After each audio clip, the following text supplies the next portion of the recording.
Assalamualaikum. Untuk video ni kita nak bincangkan tentang konflik kalau kita ke Taif perlu atau tidak tawaf selamat tinggal. Kita nak tahu kenapa terjadinya konflik. Ada yang kata tidak perlu, ada yang kata perlu. Okey, sebelum tu kita selawat dulu. Allahumma salli ala Sayyidina Muhammad wa ala alihi wa sahbihi wasallim. Okey.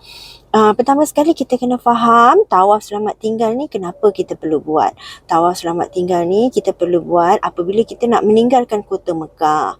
Okey, tawaf ini adalah tawaf macam biasa saja, tetapi dengan niat untuk mengucapkan selamat tinggal kepada kota Mekah dan menghormati Baitullah. Okey, dalam tawaf tu kita kena mengucapkan terima kasih kerana kita dijemput dan kita mendoakan supaya kita dijemput kembali.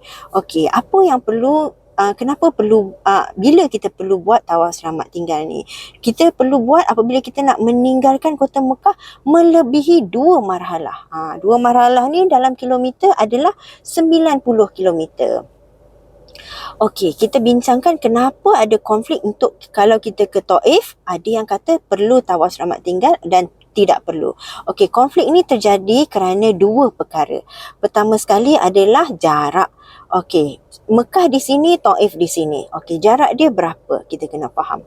Pada satu masa dulu, sewaktu tidak ramai yang bermusafir ataupun melancong ke Taif, dia ada jalan-jalan kecil, jalan-jalan kampung. Dan jarak jalan kampung ini adalah lebih kurang 87 km, 79 km mengikut laluan shortcut yang mereka lalu. Laluan ni adalah laluan orang biasa, maknanya rakyat di situ, orang-orang di situ dan laluan kereta-kereta. Tetapi apabila Taif menjadi kawasan pelancongan, kawasan bermusafir untuk jemaah-jemaah, dia ada highway untuk bas-bas besar dan bas-bas yang banyak. Bila highway ni kalau kita tembak saja dari dalam Google Maps pun, daripada kota Mekah ke Taif itu adalah 94 km. Dan jarak sebenarnya adalah 94 km ke 100 lebih kilometer. Kerana perkara inilah terjadinya konflik. Kerana jalan yang biasa sebenarnya, jalan satu masa dulu, jalan dalam lah orang kata adalah kurang 90 km. Kurang daripada 90 km, kurang 2 marhalah. Tetapi jalan laluan pelancongan highway ni adalah 100 km. 94 ke 100 lebih kilometer. Jadi ini dah melebihi daripada 2 marhalah. Jadi kerana itulah konflik. Zaman dulu kata tak ada, zaman sekarang ada. Jadi kita sebagai pelancong ataupun permusafir dalam jemaah, okey, kita mengikut bas. Bas akan mengikut laluan. Laluan-laluan kecil ni tak dapat menampung-nampung bas. Jadi semua yang ke Taif untuk pelancongan ini semua melalui highway. Jadi laluan kita adalah 90 km dan lebih. Kita memerlukan tawaf selamat tinggal. Jadi konflik pertama ni kita dah selesaikan kerana jarak. Fahaman jarak. Okey. Jadi kita sebagai jemaah Malaysia, kita memerlukan tawaf selamat tinggal.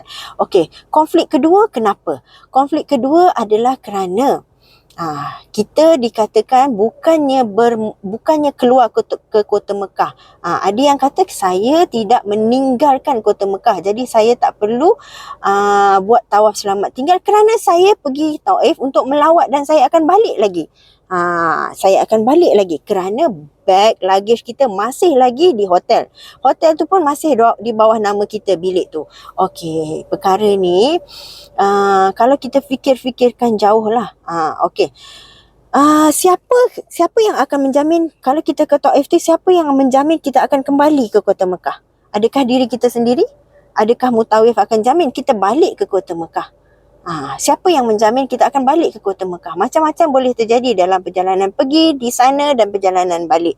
Siapa yang menjamin? Tak ada siapa yang menjamin kita akan balik ke kota Mekah. Secara logiknya, macam-macam boleh terjadi. Jadi di situ saja kita dah terang-terang, lakukanlah tawaf selamat tinggal bagi menghormati kota Mekah itu sendiri. Okey. Saya mengambil pendekatan, saya bukan di bidang agama, bukan di bidang fatwa, saya tidak mengaji pengajian agama. Jadi saya mengambil pendekatan, kita mengikut orang yang berilmu di dalam bidang itu. Majlis fatwa telah memfatwakan kita kena perlu tawaf selamat tinggal. Tabung haji, pemikir-pemikir tabung haji telah mengatakan kita perlu tawaf selamat tinggal untuk ke Taif. Jadi kita buat mengikut orang yang berilmu. Mengikut fatwa yang telah dimesyuaratkan, dimusyakarahkan. Jadi kita mengikut tu. Okey, jikalau mutawif kata tak perlu, okey, bagi kita yang ada ilmu dan kepercayaan, okey, kalau mutawif kata 8.30 berkumpul, kita akan ke Taif. Turun 7.30, pergi ke Baitullah, buat tawaf selamat tinggal, naik bas 8.30. Ini kita tidak perlu konflikkan dengan jemaah atau mutawif kita. Kita berilmu sendiri, kita pergi sendiri dan kita tak perlu konflikkan, tanya. Bukan dalam ni kita kata kena tawaf selamat tinggal. Kita tak perlu. Kita dengan ilmu kita dan teruskan kepercayaan kita. Itu saja pendapat saya tentang tawaf selamat tinggal ke Kota Taif. Selamat bermusafir semua. Assalamualaikum.